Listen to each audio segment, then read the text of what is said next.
नमस्कार। 5 की पंचायत में आप सभी का एक बार बहुत बहुत स्वागत है। 5 की पंचायत में आपके साथ मैं हूं वंदना झा। आज 5 की पंचायत में हम बात करेंगे पाकिस्तान की बर्बरता की। पाकिस्तान ने आज एक बार फिर हमारे शहीदों का अपमान किया है। हमारे शहीदों के शव के साथ उसने बर्बरता की है। मेंढर की कृष्णा घाटी में सुबह 8:30 बजे से पाकिस्तान की तरफ से फायरिंग की गई है। सीज फायर का उल्लंघन किया गया, रॉकेट लॉन्चर दागे गए, बारूदी सुरंग की तलाशी में गए हमारे सेना के जेसीओ और बीएसएफ के हेड कांस्टेबल शहीद हुए। लेकिन उसके बाद पाकिस्तान की क्रूर माने जाने वाली बॉर्डर एक्शन टीम यानी कि बैट ने जो किया उससे हर हिंदुस्तानी का खून खौल उठा है। बैट ने कायराना हरकत करते हुए हमारे 2 शूरवीरों के शवों को क्षत विक्षत कर दिया है, जवानों के बलिदान का अपमान किया है। और इसलिए अब आवाज उठ रही है कि तो आपने सुना किस तरीके से हर हिंदुस्तानी का इस वक्त खून खौल रहा है, क्योंकि ये पहली बार नहीं है जब हमारे शहीद जवानों के साथ ऐसी बर्बरता पाकिस्तान ने की है। सबसे पहले हम जफर इस्लाम से बात करेंगे। जफर इस्लाम जो कि स्पोक्स पर्सन है बीजेपी के। जफर साहब, कई बार हमने पीएम मोदी को सुना है कि पाकिस्तान को माकूल जवाब दिया जाएगा, और यह कोई पहला मौका नहीं है जब इस तरीके की हरकत पाकिस्तान ने की है। अब क्या होगा बीजेपी का अगला स्टेप? क्या केंद्र इस तरीके की फ्रीडम सेना को देती है कि आप भी इसी तरीके की चीजें करें, या ऑपरेशन सर्व विनाश जो कि पहले एक बार हुआ था उस तरीके की फ्रीडम या उस तरीके का एक और ऑपरेशन करने की फिराक में, करने की मूड में केंद्र सरकार है? देखिए, इस बात की तो टिप्पणी मैं नहीं करूंगा कि केंद्र सरकार या सेना आगे की क्या कार्रवाई करेगी। ये तो कार्रवाई सेना को पता है और सेना करेगी जब अप्रोप्रिएट टाइम पे, और इसका खुलासा मेरे ख्याल से टीवी चैनल पे करना मुनासिब नहीं होगा। लेकिन ये बात जरूर कहना चाहूंगा कि पाकिस्तान की रोग आर्मी, पाकिस्तान की रोग गवर्नमेंट जिस तरह का व्यवहार किया हमारे जवानों के साथ, उसका माकूल जवाब जरूर दिया जाएगा पाकिस्तान को। ये आपने प्रेस रिलीज भी देखा होगा, उसमें भी लिखा है। और पूरे भारतवर्ष में जिस तरह के एक लोगों में एक दुख और गुस्से का जो माहौल है, उसका एहतराम करते हुए पूरी उम्मीद है कि सेना सही जवाब देगी पाकिस्तान को, पाकिस्तान की आर्मी को, और इन शहीदों का बदला जरूर लेगी। ठीक है जफर इस्लाम साहब, आपने ये जवाब दिया, सहानुभूति जताई, अच्छी बात है। मनोबल ऊंचा इससे सेना का होता है या नहीं? क्या लोगों का जो खून खौल रहा है इस बात से वो कम होता है या नहीं? देखने वाली बात होगी। हमारे साथ कुछ और मेहमान है। Retired major general G D Bakshi हमारे साथ है, साथ ही साथ कर्नल दानवीर सिंह डिफेंस एक्सपर्ट है हमारे साथ स्टूडियो में मौजूद है। दानवीर जी, आपको क्या लगता है किस तरीके की चीजें ये सब जो हो रही हैं अभी, ऐसा नहीं है कि ये पहली बार हुआ है। 2011 की बात करें, 2013 की बात करें, 2016 में 2 बार ऐसा हुआ है। क्यों हमारे जवानों के साथ ऐसी बर्बरता होती है और हम माकूल जवाब क्यों नहीं दे पाते हैं पाकिस्तान को, ताकि ऐसी बर्बरता पाकिस्तान दोबारा ना कर सके? देखिए, ये सारी समस्या जो है सोच की है। हम लोग, हमारा सोचना बड़ा दूसरा है, हिंदुस्तानी दूसरे तरीके से सोचता है, और पाकिस्तानियों का सोचना बिल्कुल वैसा है जैसा कि आप सीरिया और इराक में आईएस के जो कारगुजारियां हैं उससे आप समझते हैं, वही चीज पाकिस्तान करता है। ये वाला जो एक्शन है कि सोल्जर्स को मारना और उनकी बॉडी को शत विक्षित करना, ये उसी ओर संकेत करता है जिस प्रकार से आईएस बर्बरता से व्यवहार करता है। लेकिन हम हाथ पर हाथ रख के ऐसे नहीं बैठ सकते। हाँ, तो बिल्कुल हाथ पे हाथ धर के नहीं बैठ सकते। अभी बीते कुछ महीने पहले एक एरो शो हुआ था और मेरी बात डिफेंस मिनिस्टर से हुई, तो मैंने उनसे पूछा कि बाजवा साहब जब से आए हैं तब से बाजवा साहब ने कहा कि हम जो है लाइन ऑफ कंट्रोल पे शांति रखेंगे, शांति बनाए रखेंगे। और मैंने डिफेंस मिनिस्टर से पूछा कि आपने वो शांति उनको बनाने दी, तो क्या ऐसा तो नहीं है कि इस दौरान वो अपने आप को रीऑर्गेनाइज करेंगे, रिकैलिब्रेट करेंगे और आपको फिर परेशान करेंगे, क्योंकि वो उसकी फितरत है। उस पाकिस्तान की जीत आपको परेशान करने में है, आपको दोबारा से चैलेंज करने में है। जो काम पाकिस्तान ने आज किया है वो इसमें अपनी बहुत भारी जीत समझता है कि आपकी सर्जिकल स्ट्राइक के बावजूद भी उसने इस प्रकार का काम किया, और ये हर बार ऐसा करता रहा है और करता रहेगा, रोज दर रोज। यहाँ हमें अपनी सोच बदलनी। जी हाँ, तो आपको अपनी सोच बदली करनी पड़ेगी। आप पाकिस्तान की सोच तो हम बदल ही नहीं सकते। हाँ, तो उसको सोच को बदली करने के लिए आपको नॉर्मल सोच नहीं रखनी पड़ेगी। वो आपको इंसान नहीं समझता तो आप इंसानी हकूक की बातें ना करें। वो जब आपको इंसान नहीं समझता, वो जिस मजहब के बेसिस पे उसकी इस्लामिक आर्मी, हाँ। तो इस्लामिक आर्मी के कॉन्टेक्स्ट में जो आप हैं, आप हिंदू या सिख या जो भी हैं, आप इंसान नहीं हैं, आपके हकूक नहीं है, तो वो आपको उस तरीके से देखता ही नहीं है। तो आपको उसका रिटेलिएशन जो है बहुत ही जबरदस्त, बहुत ही सीवियर और बहुत ही खौफनाक किस्म का होना चाहिए, जिससे कि उसके अंदर दिल में दहशत बैठ जाए। अभी उसके दिल में दहशत नहीं बैठी है। आपकी ठीक है, मुंबई स्टूडियो से डिफेंस एक्सपर्ट एसपी सिन्हा हमारे साथ जुड़े। सिन्हा साहब, अभी कर्नल दानवीर जी की बात आपने सुनी, आप क्या इस बात से तारुफ रखते हैं कि हाँ, अब भारत को अपनी सोच बदलने की जरूरत है, थोड़ा सा मॉडिफाई करने की जरूरत है, हम जिस तरीके से पाकिस्तान के खिलाफ एक्शन लेते हैं उसको?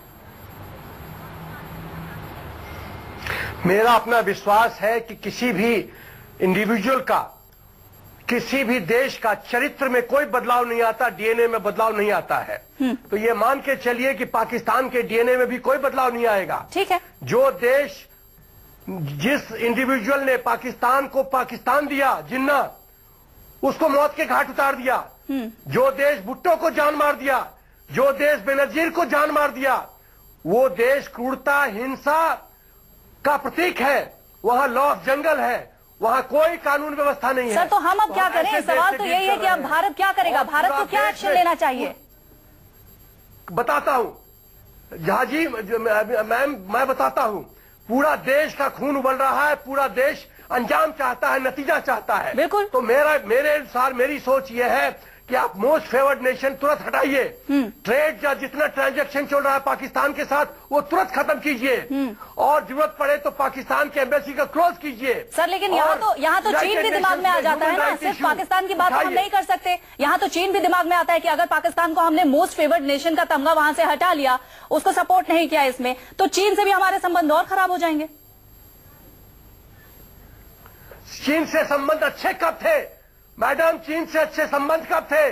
मैं ये कहना चाहता हूं। और चीन के इशारे पे ही पाकिस्तान ये खेल खेल रहा है, और कहीं न कहीं हमारा ध्यान बॉर्डर से, विकास से और शक्तिशाली बनने के रास्ते से हमारा ध्यान बांटना चाहता है। और ये सब खेल हो रहा है चीन के इशारे पे।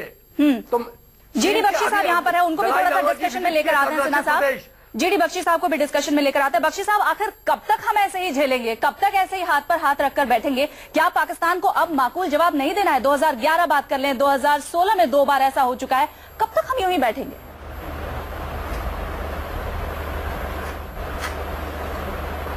जब तक आप पीस टॉक करते रहेंगे, आप पाकिस्तान को प्रोत्साहन देंगे कि इस तरह का वो तमाशा करे।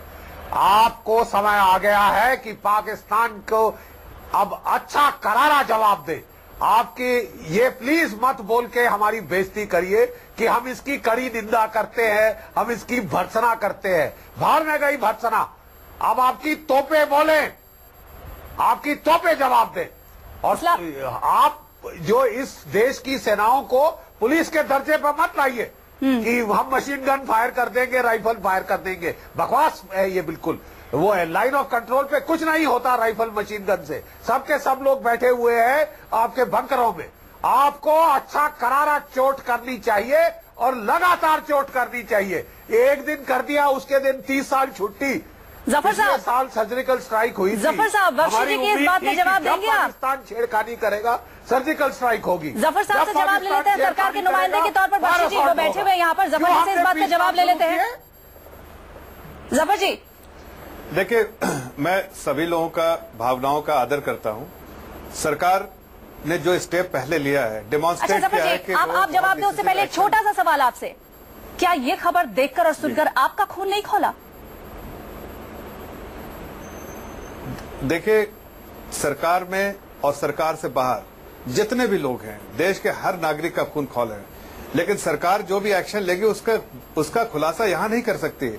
आप पिछले दिनों में देखा है कि सरकार ने जो सर्जिकल स्ट्राइक किया था, वो भी पाकिस्तान को बिल्कुल सर, आपसे खुलासा करने के लिए यहाँ पे जितने भी हमारे पैनल में गेस्ट बैठे, कोई नहीं कह रहा कि आप खुलासा कीजिए, अपना प्लान बताइए, ऐसा कोई नहीं कह रहा। हम सिर्फ ये कह रहे हैं कि अब कब भारत सरकार एक्शन लेगी, क्योंकि हर बार हमें यही सुनने को मिलता है कि पाकिस्तान को माकूल जवाब मिलेगा। वंदना जी बिल्कुल जवाब दीजिए। वंदना जी, मैं ये कह रहा हूं कि हमने बहुत माकूल जवाब दिया है, पाकिस्तान को दहलाने वाला जवाब दिया है, सर्जिकल स्ट्राइक किया है। कितने महीने पहले और उसके बाद हमारे कितने जवान शहीद हुए हैं? नहीं, लेकिन मैं उस पर आ रहा हूं, लेकिन ये आप मान के चलिए, जैसा बाकी आपके डिफेंस एक्सपर्ट्स कह रहे हैं या एक्स आर्मी मैन कह रहे हैं, सबकी भावनाओं का आदर करते हुए मैं ये कह रहा हूं कि सरकार बिल्कुल उसी दिशा में सोचती है जिस दिशा में बाकी लोग सोचते हैं। लेकिन जब कब अटैक करना है, कब उस पर जवाब देना है, ये सरकार का इसकी पुष्टि मैं अभी नहीं कर सकता, लेकिन इतना जरूर कहेंगे कि सरकार जरूर इसका माकूल जवाब देगी और जैसा लोगों ने कहा आपके पैनल पे उसी तरह का दहलाने वाला जवाब पाकिस्तान सर को आप जरूर कब करेंगे ये समय आप मत बताइए, हमें वो समय नहीं जानना है, लेकिन हमें तो ये जानना है ना कि कब तक ये सिचुएशन पूरी तरीके से ठीक हो जाएगी, कब तक ऐसी सिचुएशन आ जाएगी कि हमारे जवान नहीं मारे जाएंगे, इस तरीके से मोर्टार पाकिस्तान की तरफ से नहीं दागे जाएंगे। हम तो बस ये आश्वासन आपसे लेना चाह रहे हैं। वंदना जी, ये इस बात को तो आप मानती हैं कि देखिए पड़ोसी मुल्क को चेंज नहीं किया जा सकता और पड़ोसी मुल्क अगर हम तो खुद को चेंज करने की बात कर रहे हैं ना सर, अगर रोग कंट्री है तो नहीं, अगर रोग कंट्री है तो उसके साथ उसी तरह का व्यवहार किया जाना चाहिए और उसी तरह का व्यवहार किया जा रहा है। यह बात बड़ा दुर्भाग्यपूर्ण है कि हमारे 2 जवान आज शहीद हुए हैं। सिन्हा साहब यहाँ पे कुछ कहना चाह रहे हैं। सिन्हा साहब, क्या उसी तरीके का व्यवहार किया जा रहा है पाकिस्तान के साथ जैसा वो हम पे अटैक करके कर रहे हैं? देखिए, जब सर्जिकल स्ट्राइक हुआ था तो ये एक मिनट जफर साहब ये सवाल सिन्हा जी से है, सिन्हा जी को जवाब देने दीजिए। एग्रेसिव पोस्टरिंग आई है। देखिए, पाकिस्तान के संदर्भ में परसेप्शन में और एक्शन में बदलाव आया है, चेंज आया है, लेकिन मैं कहना चाहता हूं मैडम कि जब तक पाकिस्तान जिंदा है ये समस्या जिंदा है। पाकिस्तान की मौत ही इस समस्या का अंत होगा, ये मैं खुले शब्द में कहना चाहता हूं। और जितना जल्दी हम पाकिस्तान की पूरी मौत की तैयारी न करें और जो भी निकट भविष्य में उसको अंजाम न दे, ये पाकिस्तान हमको उंगली करता रहेगा। ये पूरी बात ठीक से समझ लीजिए और चीन के इशारे पे ये हमको तंग करता रहेगा। कर्नल सिंह आप इनकी बातों से सहमत हैं? मिश्रा साहब, सिन्हा साहब की बातों से आप सहमत हैं? देखिए, पाकिस्तान का वजूद एंटी इंडिया है और ये वजूद इसीलिए आया। अच्छा, छोटा सा सवाल, थोड़ा सा सवाल को मैं चेंज कर देती हूँ कि हमें दिक्कत कहाँ हो रही है ऐसा एक्शन लेने में?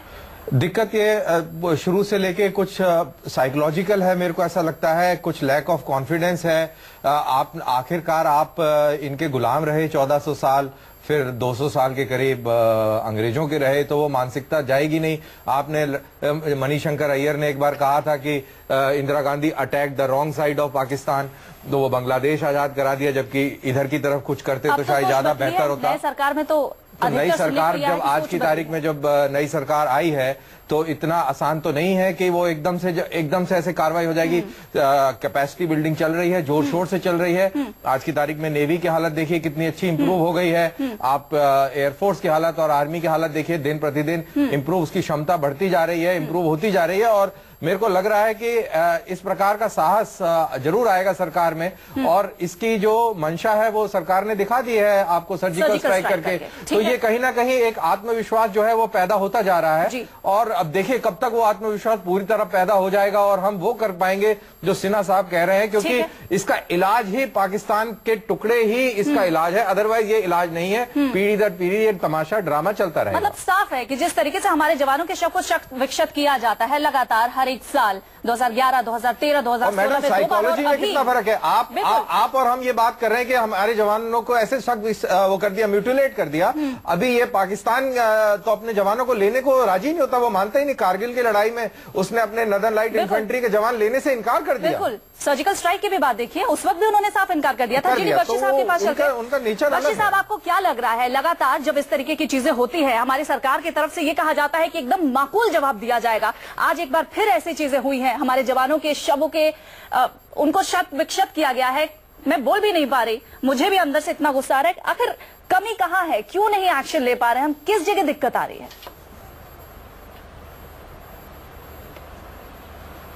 देखिए, कमी इसी में है कि जो एक्शन आप लेते हैं एक सस्टेन नहीं लेते और आप थोड़ी दर्जे हरारत को बढ़ाने में आपके मन में ये जो है एक साइकोलॉजिकल बैरियर बना हुआ है कि एस्केलेट हो जाएगा, न्यूक्लियर वॉर तक चला जाएगा। ये सब महज बकवास है। देखिए, 2.5 महीने चला था कारगिल का युद्ध, कितने बम गिरे थे दिल्ली के ऊपर, एटम बम। मैं कह रहा हूं कि आप जो है हिम्मत मर्द मदद खुदा, आप वार करिए। इस वक्त हमारे पास काफी पर्याप्त असला है को सबक सिखाने का। वो कैपेसिटी बिल्डिंग होती है, होती जा रही है, होती रहेगी। मैं कह रहा हूं आज के दिन काफी है पाकिस्तान को सबक सिखाने के लिए जी। और बड़े नपे तुले शब्द बोल रहा हूं मैं जी। जफर इस्लाम भी यही कह रहे हैं कि सरकार आप भी जो यही है एक्शन हमारी लेने की प्रॉब्लम सोच ये रही है कि हम सर्जिकल स्ट्राइक करते हैं। नहीं, एक मिनट मेरा कहना यह है कि हम सर्जिकल स्ट्राइक करते हैं, फिर अगले दिन बोलते हैं बस इसके बाद कुछ नहीं होगा। उसके 2-3 दिन के बाद हमारे जो ट्रैक 2 वाले हैं वो फिर पहुंच जाते हैं शैंपेन पीने। हमारे 3 मेंबर ऑफ पार्लियामेंट क्यों गए थे इस्लामाबाद? जब हमारी पार्लियामेंट इकट्ठी हुई थी चंद्रशेखर साहब का बिल पास करने के लिए, पारित करने के लिए कि पाकिस्तान को स्टेट स्पॉन्सर ऑफ टेररिज्म घोषित किया जाए, उस दिन हमारी पार्लियामेंट क्यों खाली हो गई? क्या संकेत भेज रहे हैं आप पाकिस्तान को? क्यों हैरान है आप कि पाकिस्तान ने फिर दुस्साहस किया है? एक जगह आप छोटा सा वार करते हैं, फिर लीपापोती करने लगते हैं, फिर मलहम लगाने लगते हैं। क्यों मलहम लगाने की जरूरत है? वार करिए और लगातार वार करिए जब तक अकल नहीं आती। जफर साहब जवाब देंगे? हाँ, बिल्कुल जवाब देता हूँ। देखिए बख्शी साहब, 2 चीजें मैं बोलना चाहता हूँ कि एक जो पाकिस्तान को नसीहत देने वाली बात है वो बिल्कुल उस पर हम सहमत है, लेकिन दूसरी बात जो है बख्शी साहब की, उससे मैं असहमत हूँ जो उन्होंने कहा कि उनको टेररिस्ट स्टेट डिक्लेयर कर देना चाहिए। देखिए वो इमोशंस है, मैं उनके भावना समझता हूँ, उस भावना हम सभी देशवासियों की है, लेकिन थोड़ा वहाँ इमोशन से ना हटके जो ऐसे डिसीजन है हम अपने पार्लियामेंट में तो ले लेकिन अगर ग्लोबल कम्युनिटी का सपोर्ट ना हो तो उस डिसीजन का क्या फायदा? तो हम आज अकेले रह के डिसीजन नहीं ले सकते। इस पे पूरे ग्लोबल कम्युनिटी को एक प्लेटफॉर्म पे लाके पाकिस्तान को एक टेररिस्ट स्टेट डिक्लेयर कराएंगे तो उसका पूरा सही परिणाम मिलेगा। आइसोलेशन में अगर हम डिसीजन लेंगे तो उसका सही परिणाम नहीं मिलेगा। तो ये समझदारी की बात है और इस सरकार उसी समझदारी के साथ उसमें काम करेगी। लेकिन जहां तक करारा जवाब देने की बात है, मुंहतोड़ जवाब देने की बात है, पाकिस्तानी आर्मी को वो जरूर ये बात क्लियर है, ये मैसेज क्लियर है, करारा जवाब सरकार देगी। लेकिन अभी जो बात आपने कही वो कर्नल दानवीर से देखिए, जो बीजेपी के स्पोक्स पर्सन कह रहे हैं वो अपनी तरफ से ठीक ही शायद कह रहे होंगे, ऐसा मेरा मानना है। लेकिन एज अ लेमैन बड़ी अटपटी सी बात लगती है कि ऐसा हम क्यों नहीं कर पा रहे। और जो इनका जो जवाब है ये कुछ कन्विंसिंग नहीं लग रहा, क्योंकि दुनिया अब आपके सपोर्ट में आएगी नहीं आएगी तो आपको तो पहल करनी पड़ेगी, लीडरशिप आपको दिखानी पड़ेगी। तकलीफ आपको हो रही है, जो जवान है जिनकी बॉडी काट के यहाँ फेंकी गई है।